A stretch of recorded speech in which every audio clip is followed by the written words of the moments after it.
የቀቤና ልዩ ወረዳ አዲሱን የማዕከላዊ ኢትዮጵያ ክልል ከፈጠሩ 7 የዞንና 3 የልዩ ወረዳ መዋቅሮች አንዱ ነው። በተፈጥሮ ሀብት የታደለ ውብ መልክዓ ምድርና ተስማሚ የአየር ንብረት፣ በተፈጥሮና በሰው ልጅ እጆች ጥምረት የቀና ለም አፈርና ተፈጥሮን ተንከባክበው ያቆዩ ትጉሃን አርሶ አደሮች መታወቂያዎቹ ናቸው።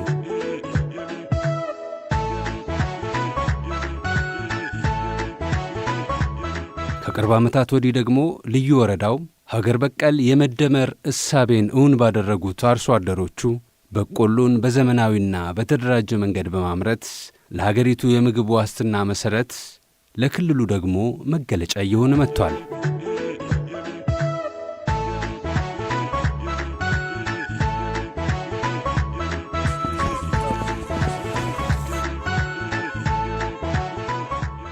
አሁን የዚች 4 ዓመት 3 ዓመቱም እጥፍ በእጥፍ እያገኘን ነው ያለን። በሄክታር ያው 8 እንዲህ ነበር በፊት የምንገኘው።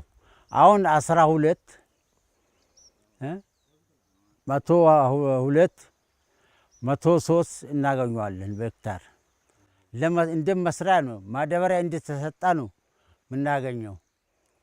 ስለዚህ እኛ ሌላ ንግድ ወለላ የለም። እርሻ ብቻ ነው የምናድረው። እርሻ ብቻ ነው አተኩረን በእርሻ ላይ ነው የምንል ቀንና ማታ።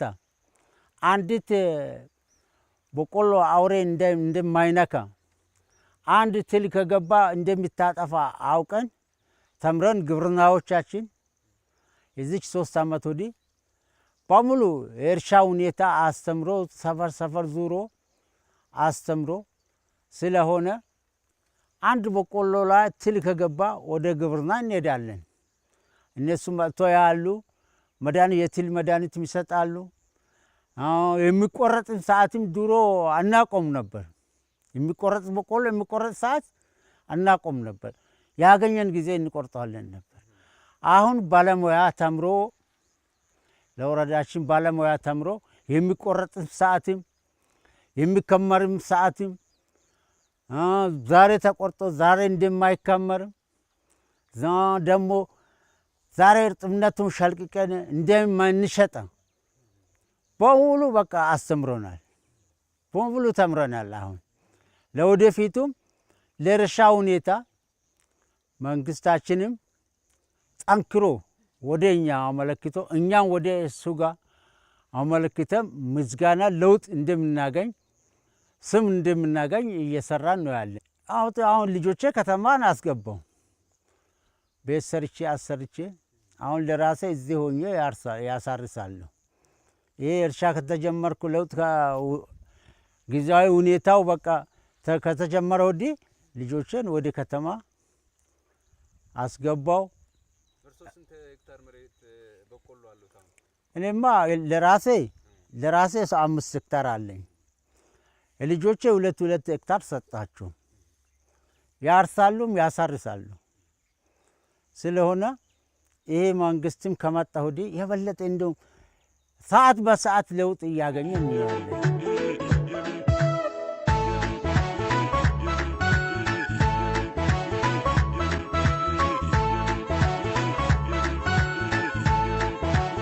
ቀቤና ልዩ ወረዳ በዋናነት በግብርና ላይ የተመሠረተ ኢኮኖሚ አለው። የአብዛኛው ሕዝብ የኑሮ ምንጭ እርሻና እንስሳት እርባታ ነው። በቂ ዝናብና ተስማሚ የአየር ንብረት ልዩ ወረዳውን ለበቆሎ ልማት ተመራጭ አድርገውታል።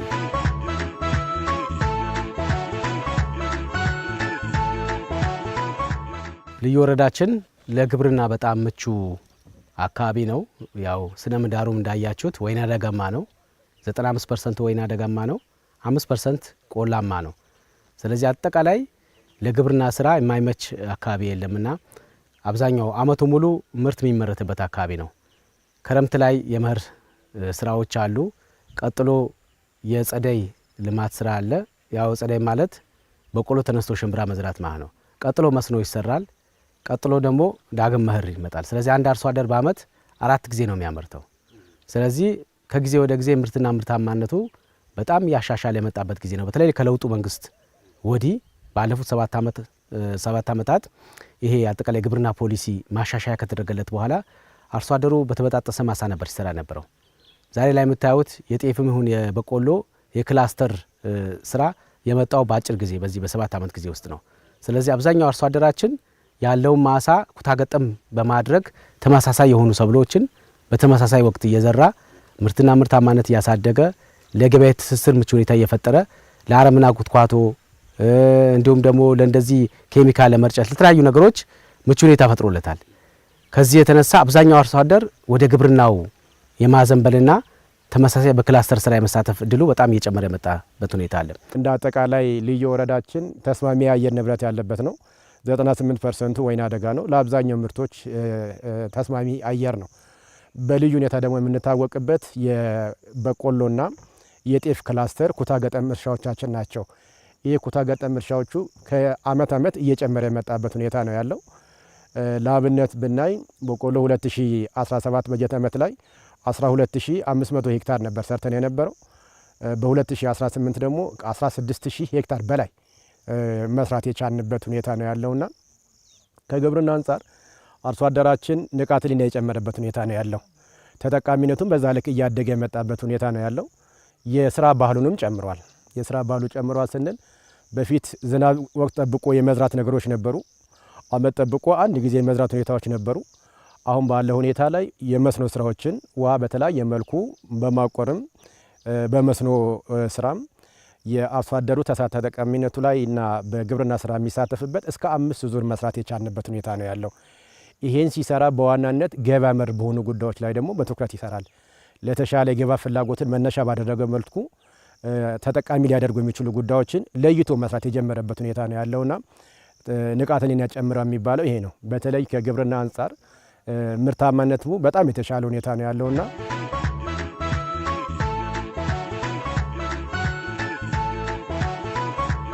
ክረምት በጋ ሳይል ሌት ተቀን ከአፈሩ ጋር የሚጫወተው ብርቱና ታታሪ የልዩ ወረዳው አርሶ አደር የሚያገኛቸውን መልካም አጋጣሚዎች ሁሉ በአግባቡ በመጠቀም ወደ እድል የመቀየር ንቃት እንዳለው በዘንድሮ የበልግ እርሻ የነበረው ተሳትፎና እየተመዘገበ ያለው እምርታዊ ለውጥ ህያው ምስክሮች ናቸው።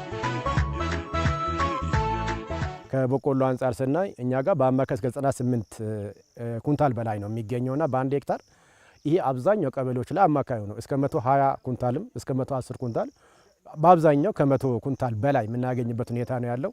ይሄ የቴክኖሎጂ አጠቃቀሙ የእርሻው ጠብቆ የመስራቱ ጉዳዮች ላይ ማሳውን በተደጋጋሚ የማለስለስ ጉዳዮች ላይ ይሄ ሊያስጠቅሙ የሚችሉ ነገሮች ላይ በጊዜ ሂደት ላይ እየተማረ የመጣባቸው በተግባር እያረጋገጠ የመጣበት የገበያ ፍላጎትን መነሻ አድርጎ የሚያመርትበት ሁኔታ ነው ያለውና አርሶ አደሩ በዚሁ መነሻ ተጠቃሚነቱ ጨመረ ስንል የኑሮ ደረጃውም የተሻሻለ የመጣበት ሁኔታ ነው ያለው። ጤናን የሚጠብቅበት ሁኔታ የተሻለ ኑሮ ደረጃ የሚጠብቅበት ሁኔታ ላይ ልጆቹን የተሻለ ቦታ ላይ ማስተማር የተሻለ ቦታዎች ላይ ከተሞች አካባቢ ላይ ቤት ሰርቶ መኖር የጀመረበት በገጠርም አካባቢ ላይ ቢሆን የራሱና የከብቶችን መኖሪያ ለይቶ እየሄደበት ግቢው ላይ የሌማት ትሩፋቶችን ማምረት የጀመረባቸው ሁኔታዎች ናቸው ያሉትና በዚህ ደረጃ ላይ ስናይ አርሶ አደራችን የኑሮ ደረጃው እያደገ መጥቷል በሚል ደረጃ ነው እየወሰደን ያለ ነው። ከተረጂነት ወደ ምርታማነት ብለን የገባንባቸው በሀገር ደረጃ ላይ ስንዴ ከመረዳት ስንዴ አምርተን ተርፎን ለሌሎች ወደ ማድረስ ጭምር እየሄድን ያለንበት ሁኔታ ፓርቲያችን ብልጽግና ከመጣ ወዲህ የምናያቸው የለውጡ ትሩፋት አንዱ ግብርና ላይ የመጣው ለውጥ ነው፣ ኢኒሼቲቭ ነው ማለት ነው። ይሄንን ምግብሬን ከጓሮዬ በሚል ኢኒሼቲቭ ከያንዳንዱ አርሶ አደር ደጅ ላይ ምግቡን ከጓሮ እያመረተ በቂ የሆነ ምርት እንዲያገኝ የቤተሰብ ብልጽግናን እንዲያረጋግጥ እየተሰራ ያለው ስራ የሚገርም ነው። ፓርቲያችን ብልጽግና ከመጣ ወዲህ እንደ ማዕከላዊ ኢትዮጵያ ክልል በሁሉም ዞኖቻችን ልዩ ወረዳዎች ብሎም በቀቤና ልዩ ወረዳ ደረጃ ደግሞ ምግባችንን ችለን ከተረጂነት ወደ ምርታማነት መውጣት መቻል አለብን በሚል ደረጃ ላይ ብዙ ወረዳዎቻችን ከተረጂነት ግራጁዌት እንዲያደርጉ እየተደረገ ያለ ስራ ነው። ቀቤና ልዩ ወረዳ ተረጂ ያልነበረ ልዩ ወረዳ ነው። ቤተኛውም መንግስታዊ ባልሆኑ ድርጅቶች የማይረዳ የነበረ ተረጂነትን የሚጸየፍ አርሶ አደር ያለበት ልዩ ወረዳ ነው።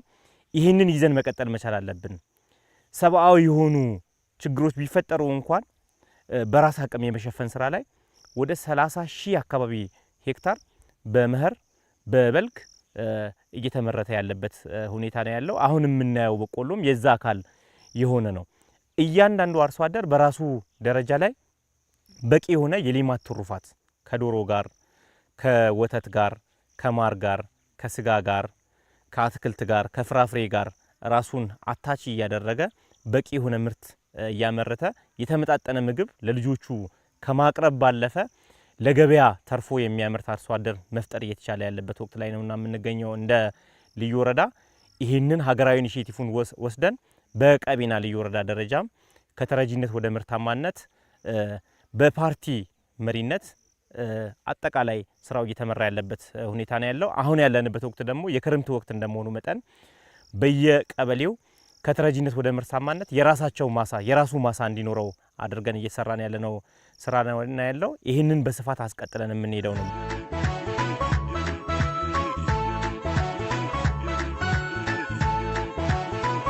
የአርሶ አደሮች ትጋትና ውጤታማ ተግባር የግብርና ሚኒስትሩ አቶ አዲሱ አረጋም ምስክርነት የሰጡለት የልማት አርበኝነት ነው።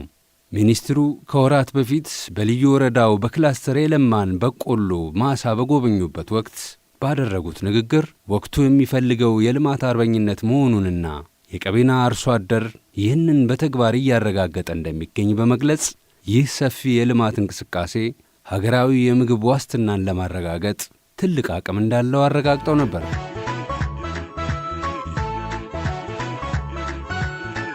እናንተ ባደረጋችሁ ጥረት ፈጣሪ ረድቷችሁ ዝናቡን የአየሩን ሁኔታ አስተካክሎ እንደዚህ ፍሬ አፍርቶ በማየቴ በጣም ትልቅ ተስፋ በልቤ አጭሯል። ዘንድሮ ለኢትዮጵያ የማንሰራራት ዘመን ነው ብለን ተነስተናል። የኢትዮጵያ ማንሰራራት በተጨባጭ በልጆቿ ጥረት በልጆቿ ልፋት በላባችን በምንጽፈው ታሪክ ከምግብ ተመጽዋችነት ከተረጂነት ለመውጣት የምናደርገው ጥረት በተጨባጭ ፍሬ የሚያፈራ መሆኑን ዛሬ በቀቤና ልዩ ወረዳ አርሶ አደሮች በምታደርጉት ጥረት በምታደርጉት ልፋትና የልፋታችሁ ፍሬ የሚሰጠው ተስፋ አጠቃላይ የኢትዮጵያን ተስፋ ያሳያል ማለት ነው። ይህን የመሰለ አፈር መሬት ይዘን ይህን የመሰለ ተስማሚ የአየር ንብረት ይዘን ይህን የመሰለ ሰርተው የማይጠግብ ታታሪ ህዝቦች ይዘን እኛ ሌሎች የተቸገሩትን የምንረዳ እንጂ በምግብ ዋስትና ተቸግረን የምግብ ድጋፍ የሚሰፈርልን ህዝቦች መሆን የለብንም የሚለው የሁሉ ጊዜም ቁጭታችን ነው ማለት ነው። በዘንድሮ ዓመት በመኸር ሰብል ብቻ ከ20 ሚሊዮን ሄክታር በላይ በሰብል ተሸፍኖ ነው ያለው። ያ ብቻ ሳይሆን ከዛ ውስጥ ደግሞ ወደ 12.3 ሚሊዮን ሄክታር የሚሆነው በአጠቃላይ በክላስተር ነው የተሸፈነው ማለት ነው።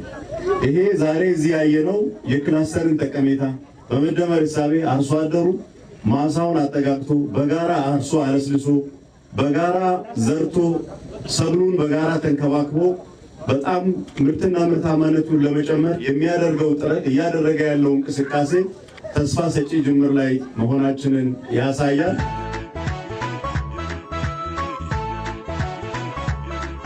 በተለያዩ የግብርና ማሻሻያ መርሃ ግብሮች የተደገፈው የሞዴል የበቆሎ ልማት የተሻሻሉ ዘሮችን፣ የተመጣጠነ የማዳበሪያ አጠቃቀምን፣ የክላስተር እርሻንና የቴክኒክ ድጋፍን በማጣመር የምርታማነት ለውጥ አምጥቷል።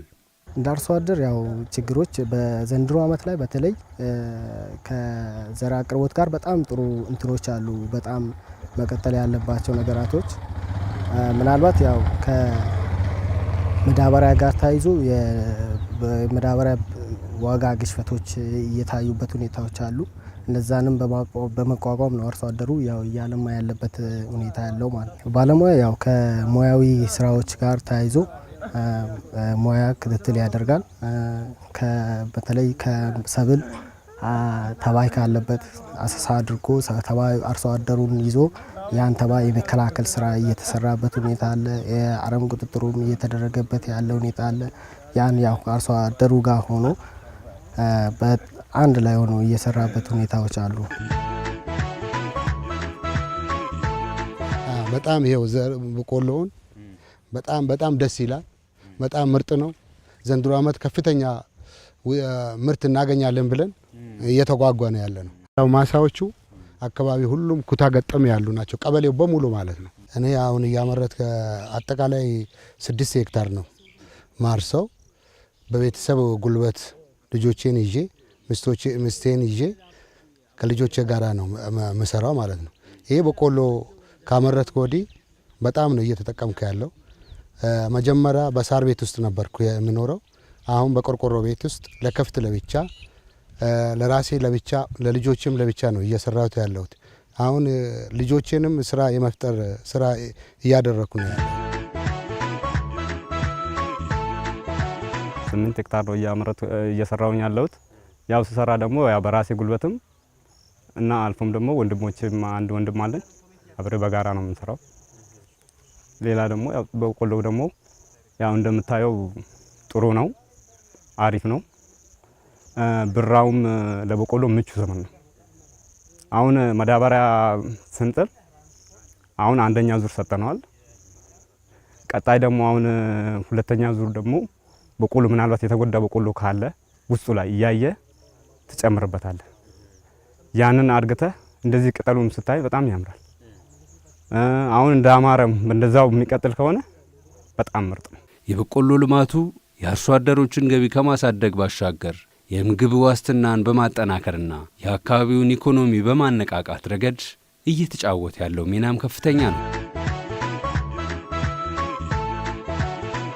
ተመራጭ ነው ምርቱ ከሌሎች አካባቢዎች ላይ ለአብዛኛው ከዚህ ከኑሮ ማረጋጋት ጋር በተያያዘ የሳምንታዊ ገበያዎች አሉ። በክልላችንም ከክልላችን ውጪ ባሉ ከተሞችም ላይ የኛ በቆሎ በጣም ተመራጭ ነው።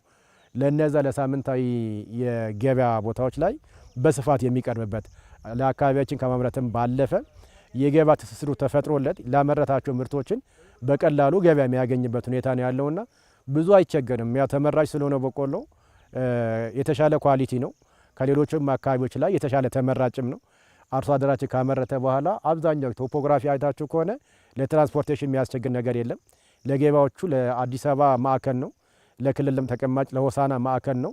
ያለንበት ቦታዎች ላይ አብዛኛው ከትራንስፖርቴሽን መንጻር ከአክሰስም መንጻር ብዙ ሪሞት ነገሮች ስለሌሉበት አርሶ አደራችን ያመረታቸው ምርቶችን በቀላሉ ለገበያዎችን ማድረስ የሚችልበት ሁኔታዎች ስላሉ ይህንን ነገር አጠናክረን የምንቀጥልበት ሁኔታዎች ናቸው የሚኖሩትና በአጠቃላይ በግብርና ዘርፍም በሌሎችም ዘርፎቻችን ላይ የህዝብ ተጠቃሚነትም ተሳታፊነትም እያደገ የመጣበት የኑሮ ደረጃ እየተሻሻለ የመጣበት ካሰብነው ግብ አንጻር ደግሞ የበለጠ መሄድ መቻል ያለብን ነገሮች ላይ ለይተን እየተረባረብን ያለንበት ሁኔታ ነው ያለው። ድጋፍ ክትትል እያደረግን አርሶ አደሩን ከአረም ቁጥጥር ጀምሮ ከመጀመሪያ ከእርሻ ዝግጅት ጀምሮ አረም ቁጥጥር ዘር ሰዓት ላይ እንዲሁም ተባይ አሰሳም የምናደርግበት ሂደቶች አሉ።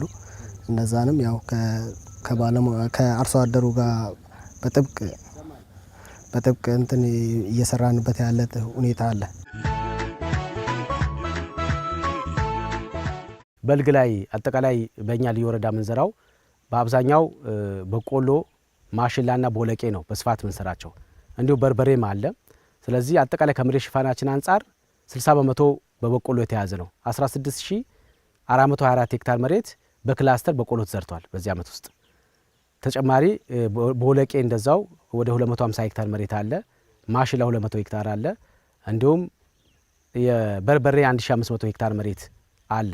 እነዚህ ሙሉ አርሶ አደሩ ያው በአመት ዝናብን ጠብቆ የሚሰራባቸው አጋጣሚዎች አሉ።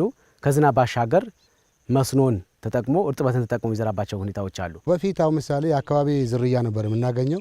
እዛን ጊዜ የምናገኘው ወደ 35 እና 30 ኩንታል አካባቢ 25 ኩንታል አካባቢ ነበር።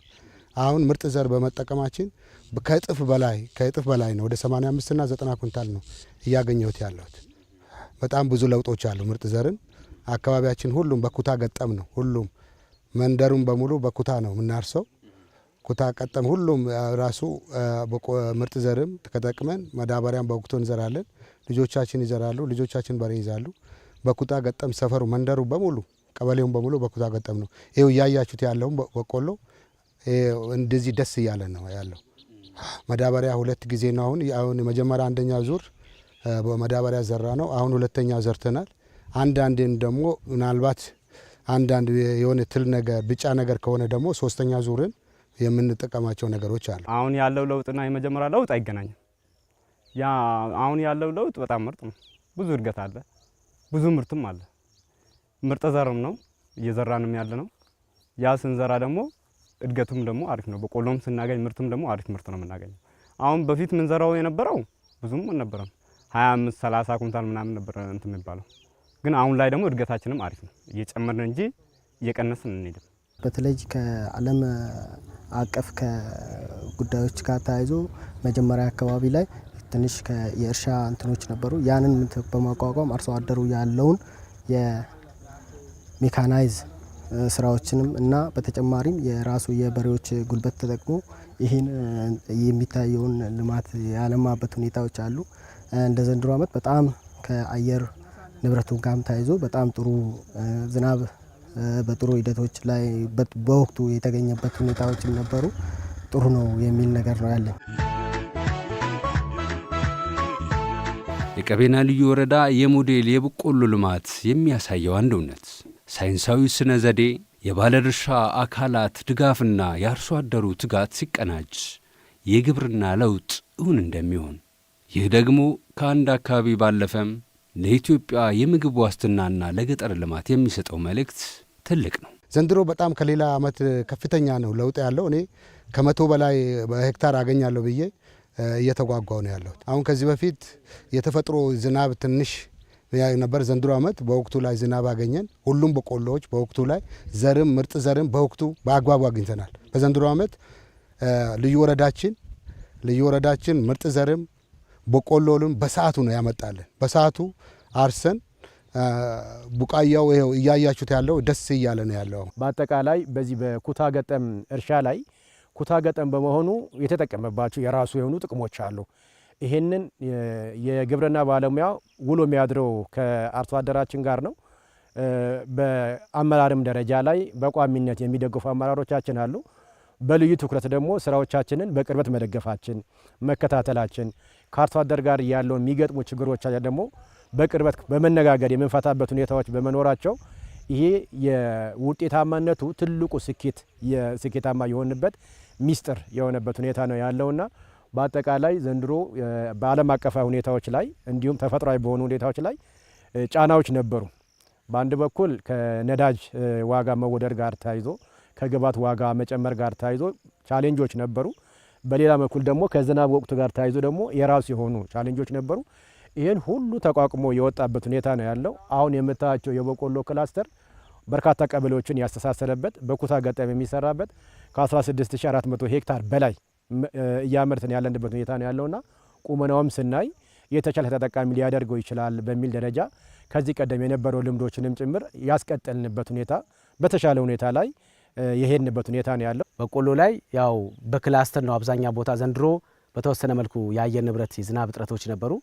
ከዛም አልፎ ከዚህ አጠቃላይ ሀገራዊ ዓለም አቀፋዊ የነበሩ ከነዳጅ ጋር የተፈጠሩ ችግሮችም በተወሰነ መልኩ በተለይ ከእርሻ ጋር ተያይዞ ያጋጠሙ ችግሮች ነበሩ። አርሶ አደሩ ያንን ተቋቁሞ ባለው አማራጭ ሁሉ በሬዎቹን፣ ጊደሮችንም አህያንም ተጠቅሞ እርሻው መሬት ጾም እንዳያድር ምርትና ምርታማነት ደግሞ እንዳይቀንስ የራሱን የሆነ የበኩሉን ድርሻ ተወጥቷል። ለዚህ ደግሞ የልዩ ወረዳው አመራር ባለሙያው ከፍተኛ የሆነ ርብርብ አድርጓል። አንድም ማሳ ከአምና በመጨመር እንጂ በመቀነስ እንዳይመጣ ማለት ነው። ከዚህ አንጻር ዘንድሮ የጠቅላይ ሚኒስትራችን አንዱ ኢኒሼቲቭ የሆነው አንድ መሬት ጾም ማድረግ መቻል የለበትም የሚለው ተቀብለን አጠቃላይ የሃይማኖት ተቋማቶች፣ የመንግስት ተቋማቶች እንደ ትምህርት ቤት እንዲሁም ደግሞ ትላልቅ የሃይማኖት ተቋማቶችን ሳይቀሩ ያሉ ማሳዎችን በዘር እንዲሸፈኑ ሰፊ ርብርብ ነው የተደረገው። አሁን በቁመና ላይ እንደምታዩት አብዛኛው ሰብሎች የምርት መናም ሳምፕል አይተናል። በአንድ ሄክታር ምን ያክል ኩንታል ሊገኝ ይችላል የሚል አምና ያገኘነው አለ። ዘንድሮ ደግሞ ሳምፕል ወስደናል። በትንሹ በአማካይ 98 ኩንታል ፐር ሄክታር ምርት ይገኛል በቆሎ ላይ።